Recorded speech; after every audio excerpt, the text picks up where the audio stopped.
All right, welcome everybody to today's training. Welcome to 2025. I can't even believe that we're in 2025. That just blows my mind. Yeah.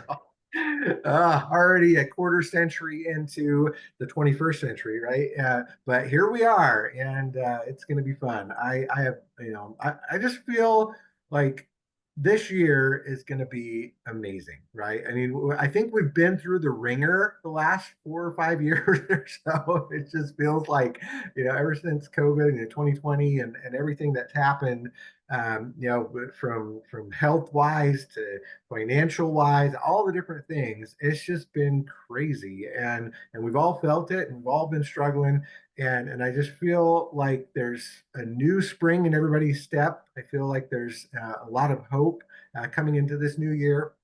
I think there's, a lot of people are excited about the possibilities and the potentials and stuff. So, yeah, and it doesn't mean that there won't be bad things that happen, right? We know already, even just a few days into it, there's already been, terrorist attacks and whatnot. And that's just the world we live in, unfortunately. But as far as on an individual level, though, I think that we're feeling that there's a difference. There's something new and exciting for this year. That's the way I see it. That's how I'm seeing it with other people I've talked to. Is that they've got this excitement and they're ready to go and make a difference in 2025. So today, as you guys probably all saw, we're going to talk about the this idea of a slight edge and the power of daily decisions and how those can have a ripple effect over time. Because unfortunately, this is the unfortunate thing is our the society of today is a instant gratification society. We people expect instant results. They expect things to happen. From just overnight, right? Like, oh, I want overnight success. I want fast results. And it's because of what we've been through for the last little while, right? People, it's just unfortunate that the powers that be have not let people get ahead. I think, right? That's my personal opinion on the thing, whether it's the government or other things that have just not been as good as they could have been. And so people do have to take a step outside of the box and do things a little bit differently. That's why I love our industry of relationship marketing and networking, and because we have that different mindset. We don't believe that just the typical, hey, let's go get a job, stay in our career for 50 years and depend on Social Security to survive. That doesn't work. That's not a reality anymore like it was maybe back in the 1950s or 60s, right? So today we have to take things into our own hands, and that's what I love about entrepreneurship and being able to bless other people's lives and therefore reap the benefits of that by blessing our own. So today we are going to jump into this whole concept of New Year's resolutions and setting those goals and creating a mindset, a philosophy that will allow us to make the most of this year. So I'm going to go ahead and share my screen. And while I'm doing that, I'll just mention again, reminder real quick, that with our new project that is expected to take place sometime this year, 2025, we don't have any updates yet on that. That hopefully we'll be getting some updates this next week. We have our call scheduled with Peter and Malin and the powers that be with that here in this next Wednesday, I believe is when it's going to be. So hopefully by next Saturday in our next training, I will have a little bit of an update to give you, maybe a big one. I don't know. We'll see what they're thinking, where they're at. But as of today, we're still just hanging tight, waiting to hear what is to come in the new year. So be patient a little bit more, and hopefully next Saturday we'll have some updates as far as that goes. But today, to start off the new year, we're going to go ahead and jump right into this. So this has the top 10 lessons from The Slight Edge by Jeff Olson. Now, Jeff Olson, been around a long time. I believe he is currently the CEO of another company. and Hmm. has been for several years. And great mentor. He's worked with some of the big leaders and trainers of our industry. And I love his book, The Slight Edge. I started reading this probably about a little over 10 years ago, and it's had a big impact on the way I, live my life and understanding of daily things that you have to do. It was one of the first things that I actually implemented a little over, it's probably been almost 15 years ago now, actually, that I started in, full time in this industry and doing it on a more professional basis. So let's go ahead and dive into what Jeff has to teach us about the slight edge, right? So it's all about a philosophy, okay? So here's the concept. When you were a baby, you crawled, right? You were not born walking. I mean, that would be amazing if we did, but no, we have to start out just doing the minimum, and then we grow into things, right? So as we saw bigger people around us that were walking, we got it into our own heads that, hey, that's something that I want to do, right? I want to try and walk myself. So what do we do as babies? We get to the point where we grab onto something and we stand up, and then we stop and we take a step, and then we most likely fell, right? The first time we tried walking. Most babies do. They take a few steps and then they fall. But then they get the courage to just get up and keep going, right? And that's what we did. We would get up and we do it again and again until finally we actually walked and everybody applauded and it was a big moment. And then at that point, there was no stopping us, right? Anyone that has 1.5-year-old to 2 year olds know, oh my goodness, they're just running all over the place. And so, it's like the other quote that says that we spend the first couple of years trying to teach our kids to walk and talk, and then we spend the rest of our lives trying to stop them and tell them to shut up, right? They won't stop talking. So, but that's the way it works, right? As we start out, we crawl, and then we walk, and then we run, and it's just step by step, little by little. And the thing is that we spent more time in failure than success, right? That's what it takes. And so did we ever think about quitting when you're a baby, when you're a little child? Do you think about quitting? Do you ever tell yourself, "Oh, I'm not made for walking and I think I'm just going to crawl for the rest of my life"? Of course not, right? So why do we do that now? Right? That's the big question we have to ask ourselves. What is different about today with any goals or desires or things that we want to accomplish? When did we lose that ability to make a goal and go for it and then get it? But why is it that we don't do what we used to do when we were a 2 year old, right? And the answer is alarming but simple. It's just that at some point in our lives, we were no longer willing to do baby steps, right? We lost faith in that universal truth that the simplest disciplines made over and over again would move the most powerful mountains. We got into this idea that we wanted instant gratification. We wanted it now, right? We wanted it, if not today, yesterday. And the people, unfortunately, we just lose that ability to be patient and go step by step, and we just want things too quickly, and so we get in trouble. So our choices matter, right? That's the thing.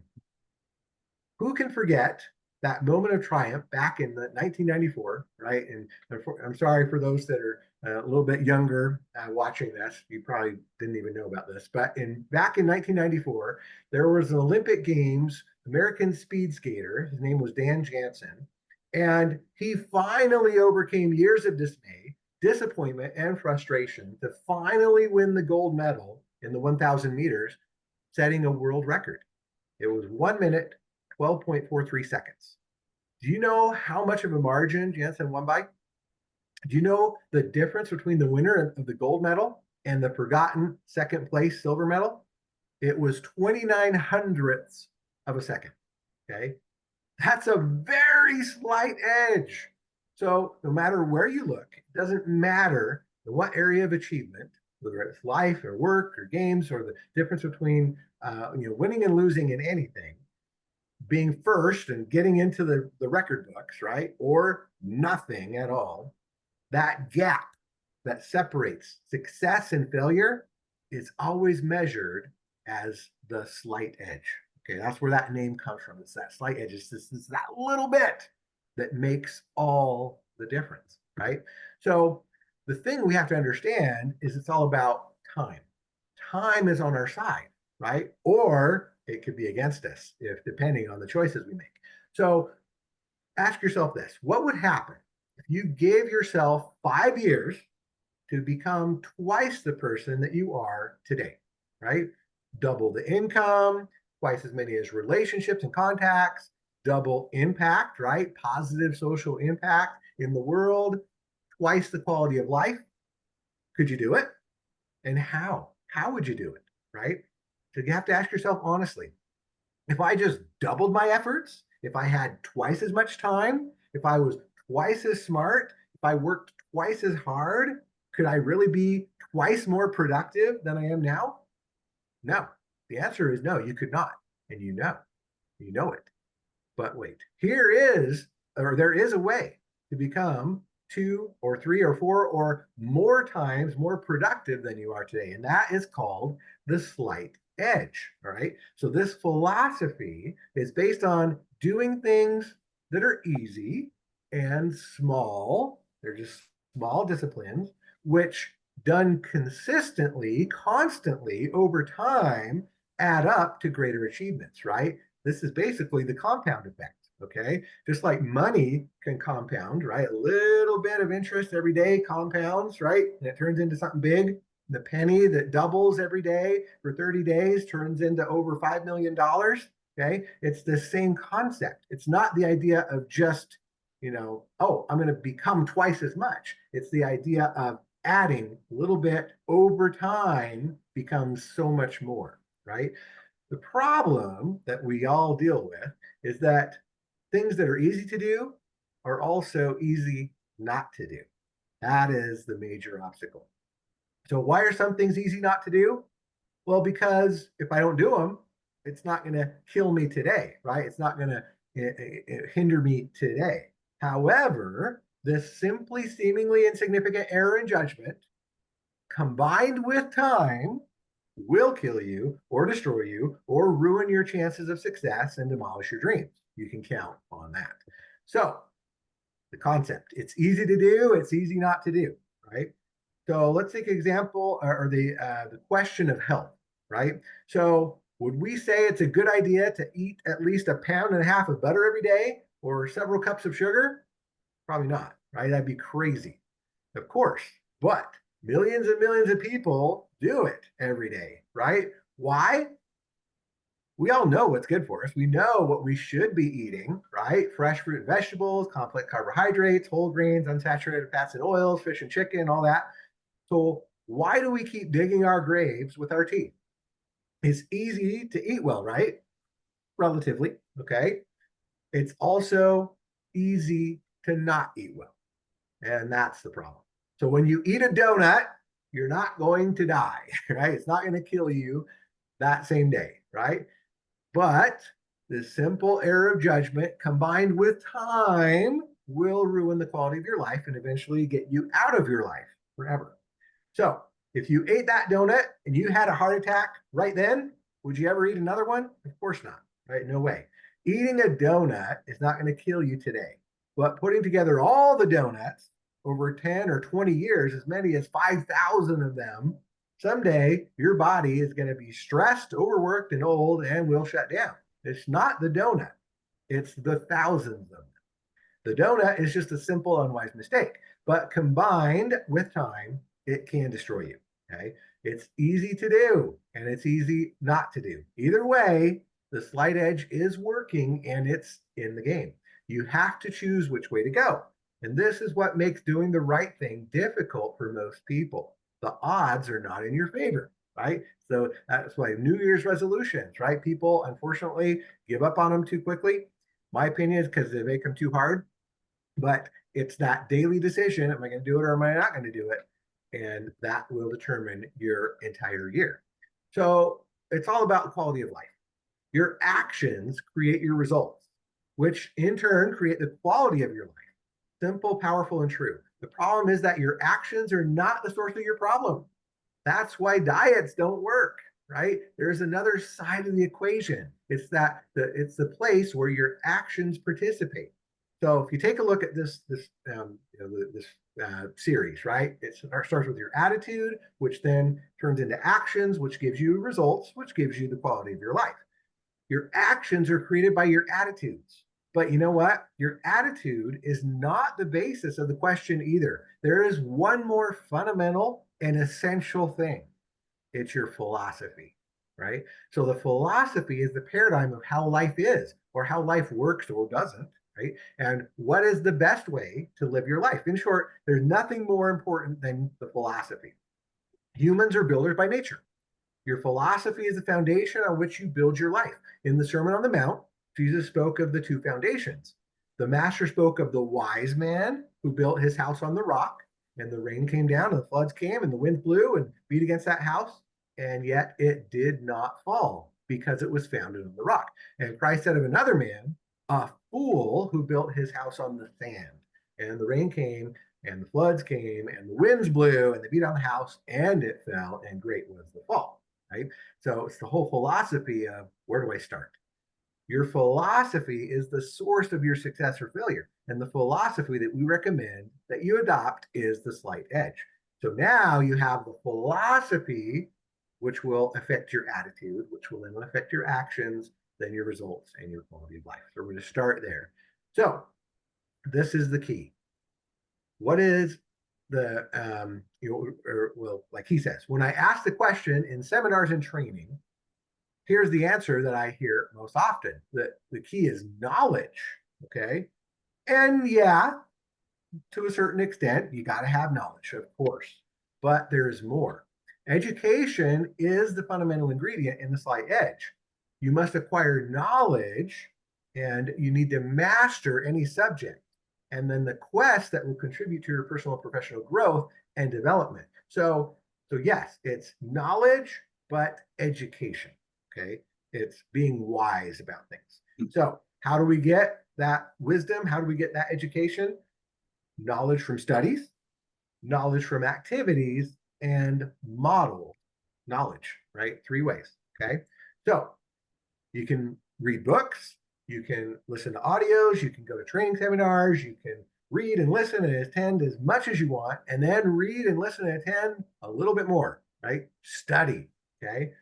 So reading 20 pages of a book of information or inspiration every day. When you read romance, mystery, or detective novels, what dream are you building? Yours? No. The author and the publisher? Yes. When you read Napoleon Hill and Think and Grow Rich, or which actually took 20 years to write, which has interviews of the richest men and women in the world and reveals its 13 secrets of success, which dream are you building? In that case, it's yours, right? If reading 20 pages a day from a powerful book, is that easy to do? Actually, yeah, it's not hard, right? It's not like we're asking people to go carry 50-pound bags of flour or something, right? And or go run around the block or something. No, it's just literally sitting down and reading 20 pages. You can do it in literally 15 to 20 minutes. I mean, it's not hard. It's not. But do we do it? Not always, right? But as a simple discipline combined with time, like that penny doubled daily for a month, will send you to the top. And is it easy not to do? Of course, right? Because there's other things that are even easier to do, like just sitting down and turning on the TV. So, and if you don't read 20 pages in your book, will it destroy your life or your business in that current day, right? No. It's not going to get you fired? No. But that simple error of judgment combined with time, okay, will pull you down and ruin your life. So listen to a personal development audio for 15 minutes every day. You can listen to music, right, on the radio and build the dream of Lady Gaga or Barbara Streisand if you want, but do that after, right? Do it. Read your your whatever novel, right? Your fantasy novel, whatever you like, your romance novel. Do that after you do your 15 minutes of personal development. That is the key. Why? Because every single day adds upon the next. So why not choose to build your own dream? Listen to talks by Jim Rohn. He is a teacher and he will help you to build your dreams. Is listening to an audio for 15 minutes a day easy to do? Of course it is. It really is. Is it easy not to do? Yeah, that too. And if you don't, it's not, is it going to ruin your life right now? Of course not. But you're going to end up as a willing participant in the conspiracy of mediocrity that is destroying 95% of the people of the world. So, knowledge from action, right? Ralph Waldo Emerson was famous for saying, do the thing and you'll have the power. So, life is not a spectator sport. Do it or skip it, right? Drive or follow or get out of the way. And life is not a result either. Life is not the goal, it is the process. The road to success is always under construction. Marx was absolutely wrong. Life is both the end and the middle. Emerson said, do the thing and you'll have the power. You cannot just get the power and then do the thing. The only way to have the power is to do it. So do it, right? You guys know I've been learning Japanese and I can't just go and say, oh, I'm going to speak Japanese. It's been taking daily 15-minute lessons, right? And now, in just a matter of a few months, I can have a small conversation. It's really fun. It's really satisfying. But it took, it wasn't like I had to go study Japanese for hours on end every single day. No, it's just these short little 5, 10, 15-minute lessons that I do on a daily basis, right? And the repetition. And so guess what? People always ask me the key to success. What can I do to ensure my success? My answer is always the same. Be here actively a year from today, right? It's the consistency. And that's the right answer. It's the slight edge response. So you have to commit yourself to the process. The process is the slight edge. Is it easy to do? Is it easy not to do? Then there's modeled knowledge. Okay. So did you know that your income tends to be an average income of your 10 best friends? If you have more income, if having more income is a goal of yours, you have to get new friends or increase the income of the friends you have now, right? That's why I love what we do, because we're surrounded by people who are like-minded. We're all wanting to have that positive social impact and increase people, their finances and their well-being in all aspects of life. If you want to increase your quality of your life, you have to spend time with people who have been there and done that. If you want to be a great public speaker, you have to hang out with great speakers. You want to be successful in business, spend time with successful business people. If you want to be an excellent parent, spend a lot of time with the men and women who have mastered parenthood, right? I want to do a shout out right now. Rick Voss is joining us on the call this morning. And I remember a couple years ago, he gave me a little tip and I'll never forget it. He said, don't say if, say when. And I've implemented that ever since. And that's what I'm talking about. Surround yourself by people that have been there, done that, have the experience, right? And that you can build off each other, right? And I really appreciate Rick for that tidbit he gave me. And just so you know, Rick, I never forgot it. So thank you. Do you know why birds of the same feather fly together? Because they all go in the same direction. They share a common vision. If you want to achieve a goal, any goal, go and look for people who have achieved that goal or who are very advanced in the way of achieving that goal, and then be with them, even if it is necessary to camp at their door. It's called the law of association. It's a law because it always works. So that first commandment of the slight edge is you will educate yourself.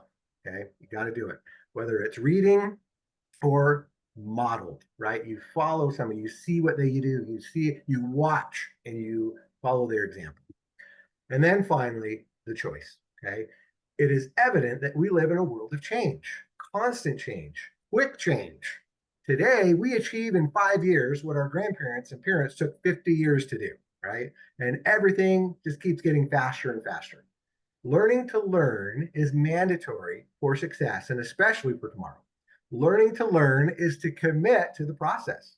And that's the slight edge is the process. Learning to learn is a choice. You choose to do it moment to moment, not just once and you're done with it for the rest of your life. Every new moment you are presented with a new choice. So choose to read 20 pages a day And you will have to make that choice again tomorrow and every day, right? Choosing the model and associating with winners. And now you have to make that choice every day as well. You have to choose to make the slight edge work for you, moment by moment, every single day. Is it easy to do? Is it easy not to do? Well, in conclusion, success in life is determined by the small things you do every day. Unfortunately, as entrepreneurs, we often tell people what they want to hear. And what they want to hear is that they can become rich overnight with very little work. So we program people for failure right from the very beginning. One of the key things to implement the slight edge for me has been to make daily goals and lists of things I have to do. You have to start doing one thing and then make it a habit, and then something else and make it a habit. Little by little, your life begins to change. And in 3 to 5 years, any person, any person can dramatically change their life, their financial position, their relationship, whatever, by simply changing their daily habits, right? So I like this quote. Some quit due to slow progress, never grasping the fact that slow progress is progress. Okay. So, my friends, hopefully this message is fitting for you. And as you begin 2025, just remember just this little graph here, right? Easy to do, easy not to do. Over time, it will take you up or it will take you down. So let's make those daily, consistent choices, just a little bit. Doesn't take a lot, but a little bit over time, compounded, will help us to be successful in our finances, our health, our business, our personal development, our relationships, everything that we want. We will achieve our goals in 2025 if we just stick with it and do it. So with that, I'll let you get back to your Saturdays. Thanks so much for jumping on, and we will see you next Saturday with more training and hopefully some great updates. All right. Thanks, everybody. Talk soon. Good job. Yeah. Thanks. Bye. Thank you.